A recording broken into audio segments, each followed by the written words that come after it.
The International Monetary Fund, in partnership with the Nigeria Economic Summit Group, yesterday hosted a public presentation on its 2018 Sub-Saharan Africa Regional Outlook in Lagos, titled Domestic Revenue Mobilization and Private Investment. It provided the opportunity for stakeholders in the public and private sector in Nigeria to review the IMF submissions for 2018 and how it will affect the economy. I'm now being joined by the chairman, Nigeria Economic Summit Group, Mr. Bukar Kyari, to look at some of the issues there. Good morning, Mr. Kyari. Thank you very much for joining us. It's been a long while. Good morning, Chimaze. Thank you for joining us. Now, what informed the hosting of this public presentation of the IMF Sub-Saharan Africa Outlook? It's normally a periodic presentation that they do. Most often they do it in Abuja, so but this time and it's always hosted by NESG, right? It's always hosted in conjunction with NESG, okay. Exactly.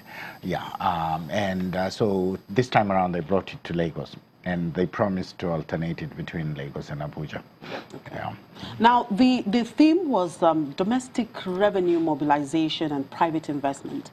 How apt was that theme? Yes, I think what they have done is looked at the Sub-Saharan Africa region. So it is an entire regional economic outlook. And they have found that, or they made a projection that as against 2.8% last year, growth is going to be about 3.4. However, there are vulnerabilities. And those vulnerabilities are tied to increasing debt levels in those countries. In fact, 2/3 of the countries in Sub-Saharan Africa is projected to grow economically, their GDP this year. However, the fear or the concerns are in the areas of debt vulnerability. Two countries, which countries? 2/3. 2/3 of the countries in Sub-Saharan Africa.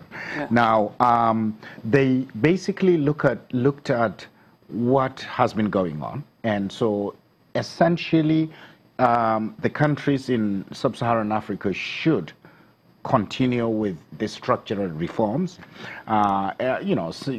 Case in point in Nigeria, the ease of doing business, some of the things, VA ideas for increasing tax revenue collections and so on and so forth. They believe that the structural reforms should be targeted towards issues that bring about market distortions. There should also be huge encouragement for the private sectors to make investments, especially for the non-oil producing economies, because the beauty of the region is that there are some that are oil producing. When oil prices went down, we were suffering, particularly Nigeria, Angola, and the other oil producing states. However, when you look at the non-oil producing states, it was positive for them because they import oil. So now, on the other hand, because of oil price increases or commodity prices increase generally, they are going to be vulnerable because they have taken up so much debt. And in the debt vulnerabilities, even though Nigeria has been increasing its debt, they did not include Nigeria in that discussion, but Nigeria ought to be looking at increasing revenue collections. Revenue to GDP in Nigeria is far lower than the average, both globally as well as in the region.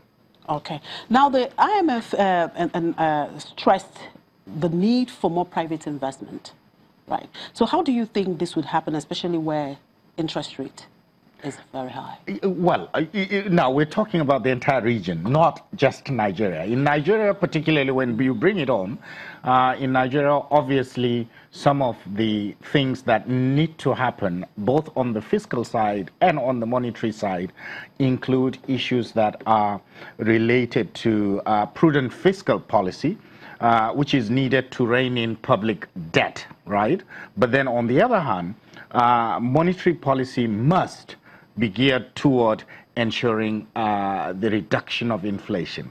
So when the inflationary forces begin to come down, then just as we are seeing now, interest rates may begin to come down. And they are also encouraging the CBN to continue or probably hold the interest rate. In fact, even though it was not said in the report, you would make that deduction, because they believe that that monetary policy stance of ensuring inflation being pushed down should continue. You know, that would basically mean that one can deduce that the outlook is for a continuing hold on interest rates. All right, you talked about revenue to GDP. Of course, part of the report talking about revenue mobilization, that's Nigeria's revenue mobilization, and the need for more aggressive taxation. Now, many domestic investors are complaining of excessive, taxation. How do we reconcile this? Well, excessive, I think there is a complaint of multiple taxations. And I believe that there has to be a look at consolidating the revenue collections or the tax collections. But to be, to really be candid, Nigeria as an economy is still collecting far less in terms of percentage of revenues being collected to GDP. I think we are somewhere around 3%. Yeah, I was talking about, and the IMF is proposing about 15%. Ideally 12% globally, but even if we just double it to 6%, the impact is that investments in infrastructure, and by infrastructure I mean both physical infrastructure and human capital, which is the training of people to have life skills.